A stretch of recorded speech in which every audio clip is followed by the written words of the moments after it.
शाम का वक्त था।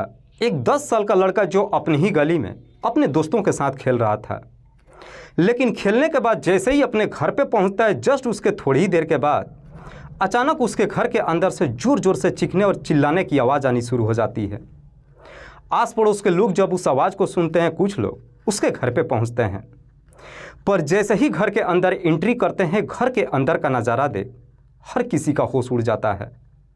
दरअसल उसी घर के अंदर उस 10 साल के लड़के का डेड बॉडी पड़ा हुआ था, जिसके शरीर से काफ़ी मात्रा में खून भी बह रहा था। लोग जैसे इस तरह की नज़ारा देखते हैं, किसी को समझ में नहीं आता कि आखिरकार ये सब हुआ कैसे। जब ये मामला पुलिस तक पहुंचता है, पुलिस के लिए भी ये केस इतना आसान नहीं होता है, लेकिन पुलिस अपनी कड़ी मुशक्कत के बाद आखिरकार 2 दिनों के अंदर ही इस केस का खुलासा कर देती है और अपराधियों को पकड़कर जब सामने लेकर आती है, तो वाकई में उन्हें देखने के बाद लोगों का कहीं ना कहीं इंसानियत से ही भरोसा खत्म हो जाती है। वाकई में दोस्तों, आज की जो कहानी है आपको भी सोचने और समझने पे मजबूर कर देने वाली है। नमस्कार, आदाब, मैं हसमुद्दीन और आप देख रहे हैं सफ़र क्राइम तक। आज की जो सच्ची घटना मैं आपको सुनाने वाला हूँ, ये घटना है कोलकाता प्रदेश के हुगली शहर की। हुगली का एक इलाका पड़ता है आदर्श नगर, और इसी आदर्श नगर इलाके का रहने वाला पंकज शर्मा। पंकज जिसकी उम्र है लगभग 36 साल के आसपास। पंकज की पत्नी का नाम है संता शर्मा। संता जिसकी उम्र है 32 साल। पंकज का एक ही बेटा हिमांशु जिसकी उम्र है लगभग 10 साल, जो अपने ही इलाके से 4th क्लास में पढ़ाई करता है। पंकज जो एक प्राइवेट कंपनी में नौकरी करता है, तो वहीं उसकी पत्नी संता एक दुकान में काम करती है। चूँकि पति पत्नी दोनों ठीक ठाक पैसा कमाते हैं, इसलिए घर में किसी भी चीज़ की कोई कमी नहीं है। बात कर रहा हूँ मैं 18 फरवरी 2024 की शाम के करीब 5 बजे के आसपास।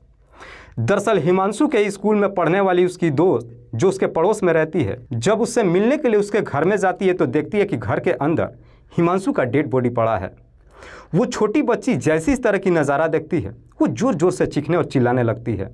दरअसल उस वक्त घर में हिमांशु के माता पिता भी मौजूद नहीं थे। उस बच्चे की चीख पुकार सुनकर आस पड़ोस के लोग भागते दौड़ते हिमांशु के घर में जाते हैं, लेकिन पड़ोसी जैसे इस तरह के नज़ारा देखते हैं, तुरंत ही इस बात की जानकारी हिमांशु के माता पिता को देते हैं और साथ ही साथ पुलिस को भी खबर देते हैं। इधर पुलिस को जैसे ही सूचना मिलती है, पुलिस तुरंत ही अपने टीम के साथ घटनास्थल पर पहुँचती है और सबसे पहले हिमांशु की डेड बॉडी को चेक करती है। तो मालूम चलता है कि हिमांशु के शरीर पर किसी तेज़धार हथियार से कई बार वार किया गया है। उसके हाथ के नस पे भी उस तेज़धार हथियार को चलाया गया था। वो तेज़धार हथियार भी बगल में ही पड़ा हुआ था। पुलिस अभी डेड बॉडी को चेक कर ही रही थी, तभी उसी वक्त हिमांशु के माता पिता भी वहां पहुंच जाते हैं और अपने बच्चे को जब मृत अवस्था में देखते हैं, दोनों के दोनों चीख चीख करके रोने लगते हैं। पुलिस जब घटनास्थल की मुआयना करती है और घर के सामानों को जब चेक करती है, तो मालूम चलता है कि घर का जितना भी सामान है, सब के सब अपनी जगह पे अस्थिर पड़ा है, जिसे देख करके पुलिस अंदाज़ा लगाती है कि अपराधी जो कोई भी होगा, उसका मोटिव केवल हिमांशु को मारना था। लूट का इरादा तो बिल्कुल भी नहीं था। पुलिस घटनास्थल की बड़ी बारीकी तरीके से मुआयना करती है, पर बावजूद इसके पुलिस के हाथ कोई सबूत नहीं मिलता है। पुलिस जब इस पूरे वारदात के बारे में हिमांशु के माता पिता से पूछताछ करती है, तो संता वर्मा पुलिस वालों से कहते कि दरअसल मेरे पति ड्यूटी पे थे और मैं मार्केट में कुछ खरीदने के लिए गई थी। उस वक्त मेरा बेटा घर पे अकेले ही था। मैं जस्ट थोड़ी देर पहले मार्केट में गई थी, तभी मेरे पास फ़ोन आया। पुलिस सबसे पहले डेड बॉडी को अपने कब्जे में लेती, उसे पोस्टमार्टम के लिए भेज देती है और फिर पंकज के ही तहरीर पे धारा 302 के तहत अज्ञात अपराधियों के विरोध में मुकदमा दर्ज करती है और इस केस की छानबीन करना शुरू करती है। पुलिस इस केस की जांच पड़ताल करते हुए सबसे पहले पंकज से पूछताछ करती है कि क्या तुम्हें किसी पे शक है कि तुम्हारे बेटे की हत्या कौन कर सकता है। इस पे पंकज पुलिस वालों से कहता है कि साहब, मुझे शक तो किसी पे नहीं है, लेकिन मेरा बेटा जिस स्कूल में पढ़ता है, उसी स्कूल में पढ़ने वाला एक लड़का है जिसके साथ मेरे बच्चे का 10 दिन पहले झगड़ा हुआ था। पंकज जब इस तरह की बातें कहता है, तो ये सुनकर पुलिस भी सोच में पड़ जाती है कि मात्र इतनी सी बात के लिए वो लड़का हिमांशु की हत्या नहीं कर सकता है। पुलिस अपराधी तक पहुंचने के लिए अपनी तमाम कोशिश करना शुरू कर देती है। लगभग 1 दिन का और समय गुजर जाता है, पर बावजूद इसके अपराधियों के बारे में कुछ भी नहीं मालूम चलता है। आखिरकार अगले दिन फिर से पुलिस घटनास्थल पर पहुंचती है और फिर गली में लगे हुए CCTV को खंगालना शुरू करती है। पुलिस जब सीसीटीवी रिकॉर्ड को चेक करती है तो मालूम चलता है कि करीब 3 बजे के आसपास संता के साथ एक और महिला भी उसके घर से बाहर जाते हुए दिखाई देती है, जिसका चेहरा घूंघट से ढका हुआ था। पुलिस जब उस महिला के बारे में संता से पूछताछ करती है तो संता कहते हैं कि साहब उसका नाम इशरत परवीन है, जो मेरी बचपन की सहेली है, जो कोलकाता के वाटगंज की रहने वाली है। दरअसल इशरत उस दिन मुझसे मिलने के लिए आई थी और मैं उसी के साथ मार्केट में गई हुई थी। लेकिन संता जब इस तरह की बातें पुलिस वालों से कहती है, पुलिस को न जाने क्यों संता के बातों पर यकीन नहीं होता है। दरअसल पुलिस को कहीं ना कहीं संता के ऊपर ही शक चला जाता है, क्योंकि पुलिस जब पड़ोसियों से इस बारे में पूछताछ करती है तो पड़ोसी कहते हैं कि साहब पंकज के घर में एक पालतू कुत्ता है, अगर उसके घर में कोई भी अनजान व्यक्ति जाता है उसे देखकर कुत्ता भौंकता जरूर है। लेकिन जिस वक्त हिमांशु की हत्या की गई थी उसके घर के अंदर से कुत्ता के भौंकने का कोई आवाज़ नहीं सुनाई दिया था, जिससे पुलिस को लगता है कि हिमांशु की हत्या जिसने भी किया होगा वो जरूर पंकज का जानने ही वाला होगा। इधर पुलिस को जैसे ही संता के ऊपर शक चला जाता है, पुलिस शक के आधार पर संता के मोबाइल नंबर का कॉल डिटेल्स निकालती है।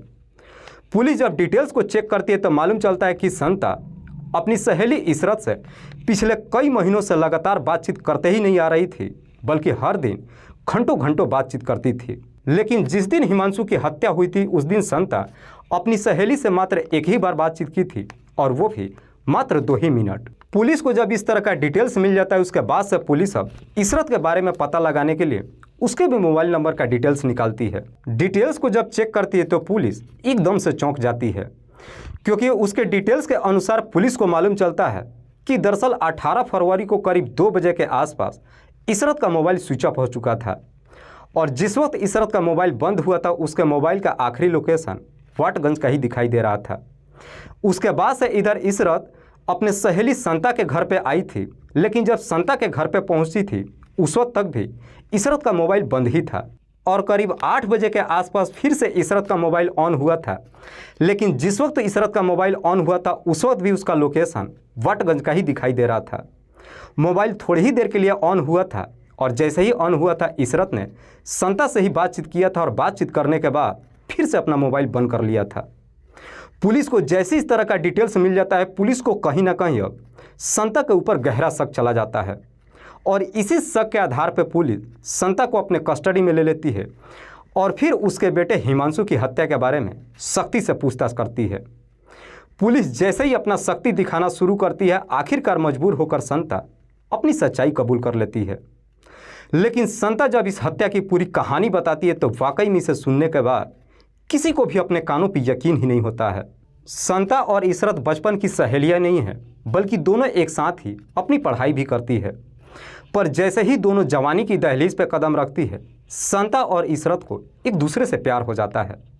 संता और इशरत को जैसे एक दूसरे से प्यार हो जाता है, दोनों एक दूसरे से मुलाकात भी करने लगते हैं, और फिर दोनों के बीच में लेस्बियन संबंध बनना शुरू हो जाता है। पर जैसे ही कुछ साल का समय गुजरता है, इधर संता की शादी पंकज वर्मा से हो जाती है। पंकज से शादी करके जब ससुराल में आ जाती है, उसके बाद से इशरत से उसका रिश्ता खत्म हो जाता है। लेकिन जब पंकज से शादी कर अपने ससुराल में आती है, संता अपने पति को भी पसंद नहीं कर पाती है। जैसे तैसे जब 1 साल का समय गुजरता है, संता एक बेटे को जन्म देती है। उसके बाद से संता फिर से इशरत से बातचीत करने लगती है और इशरत से मिलने के लिए उसे अपने घर पे ही बुलाने लगती है। इशरत जब भी इधर संता से मुलाकात करने के लिए उसके घर पे आती है, संता के घर के अंदर ही दोनों लेस्बियन संबंध बनाने लगते हैं। यह सिलसिला लगभग 4 सालों तक चलता है, लेकिन जैसे ही 4 साल का समय गुजरता है, इधर इशरत के परिवार वाले भी उसकी शादी कर देते हैं। लेकिन इशरत जब शादी करके अपने ससुराल में जाती है, संता को कभी भूल ही नहीं पाती है, और फिर संता के लिए ही अपने पति और ससुराल वालों को भी छोड़ देती है। उसके बाद से अपने मायके में आ जाती है, और जब भी उसे मौका मिलता है आकर के संता से मुलाकात करती है। दोनों के बीच में जब ये रिश्ता चलना शुरू होता है, एक दिन जब संता के घर के अंदर ही संता और इशरत जब दोनों एक दूसरे से मुलाकात कर रहे होते हैं, उसी वक्त पंकज घर पे पहुंच जाता है और दोनों को आपत्तिजनक स्थिति में देख लेता है। पंकज जैसे इस तरह की नज़ारा देखता है, पंकज को अपनी आंखों पर यकीन ही नहीं होता है। उसी दिन पंकज अपनी पत्नी को फटकार ही नहीं लगाता है, बल्कि इशरत को भी काफ़ी समझाने की कोशिश करता है। साथ ही साथ उसे कहता है कि आज के बाद से तू मेरे घर पे कभी मत आना।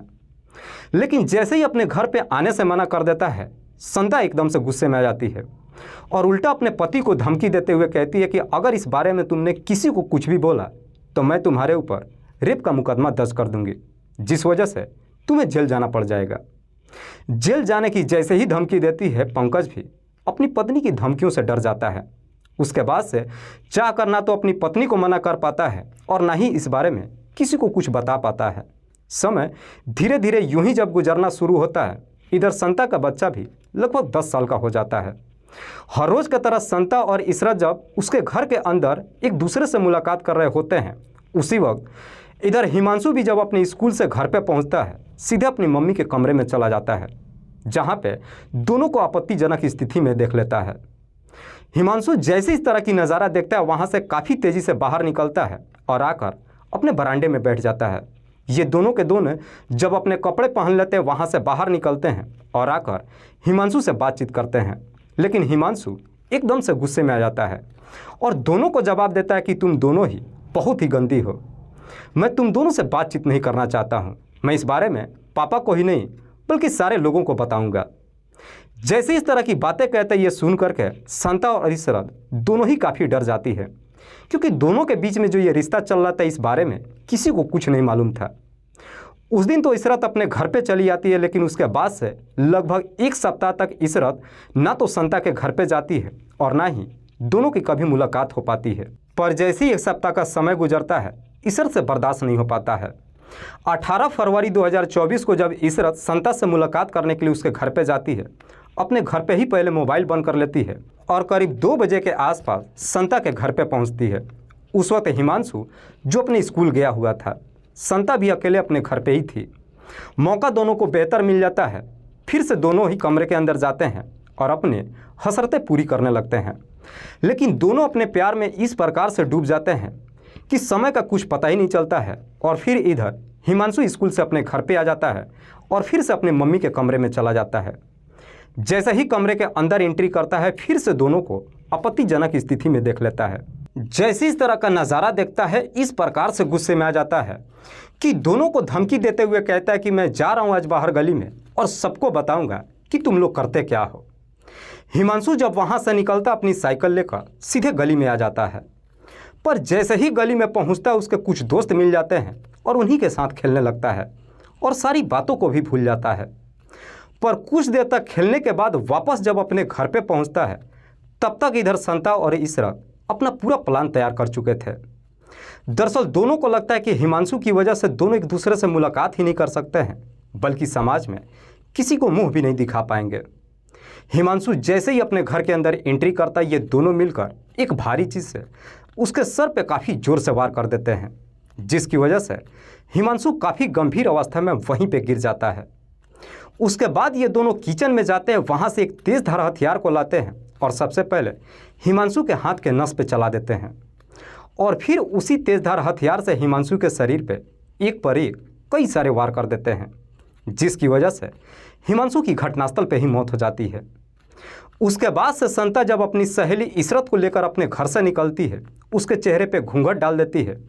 दोनों मार्केट में पहुंचते हैं, वहां से इशरत अपनी घर चली जाती है और संता मार्केट में ही ठहर जाती है। इधर संता के नंबर पे जैसे ही फ़ोन आता है, संता जब अपने घर पे पहुंचती है, पहुंचते ही अपना नाटक शुरू कर देती है। इधर इशरत जब रात्रि के 8 बजे के आसपास अपने घर पे पहुंचती है, सबसे पहले अपना मोबाइल ऑन करती है और संता के नंबर पे फ़ोन करती है, ये जानने के लिए कि कुछ गड़बड़ तो नहीं हुआ है। संता भी इशरत से कहती है कि पुलिस आई थी, डेड बॉडी को लेकर के गई, लेकिन पुलिस को हमारे ऊपर कोई शक नहीं है। वाकई में संता जब ये पूरी कहानी पुलिस को बताती है, पुलिस संता के ही तहरीर पर उसकी सहेली इशरत को भी अपने कस्टडी में लेकर आती है। फिलहाल पुलिस ने इन दोनों आरोपियों को अपने कस्टडी में लेकर इन पे गंभीर धारा में मुकदमा दर्ज करके जेल भेज दिया है। दोस्तों, इस पूरी घटना के बारे में आप क्या सोचते हैं? आप अपनी राय हमें कमेंट बॉक्स में ज़रूर दीजिएगा। जाते जाते मैं आपको बता दूं कि कुछ मेरे व्यूअर्स हैं जो रोज़ाना मेरे इस वीडियो को देखते ही नहीं हैं, बल्कि अपना कीमती समय निकाल कर मुझे अपना प्यार भी देते हैं, जिनमें से एक का नाम है ओम प्रकाश साहू। ओम प्रकाश साहू जो जयपुर राजस्थान प्रदेश के रहने वाले हैं। दूसरे मेरे व्यूअर हैं मोहम्मद सजाद। मोहम्मद सजाद के एक दोस्त हैं अजहर, जो सिपरी उत्तर प्रदेश के रहने वाले हैं। मेरे तीसरे व्यूअर हैं हरदेव कुमार। हरदेव कुमार जो जिला सोलन हिमाचल प्रदेश के रहने वाले हैं। लास्ट मेरे व्यूअर हैं राजवीर सिंह पोसवाल। राजवीर सिंह पोसवाल जो हसनपुरा जिला अमरोहा का रहने वाले हैं। मैं आप तमाम व्यूअर्स को तहे दिल से शुक्रिया अदा करता हूं। कल फिर मिलते एक और नई सच्ची घटना के साथ। तब तक के लिए जय हिंद, जय भारत।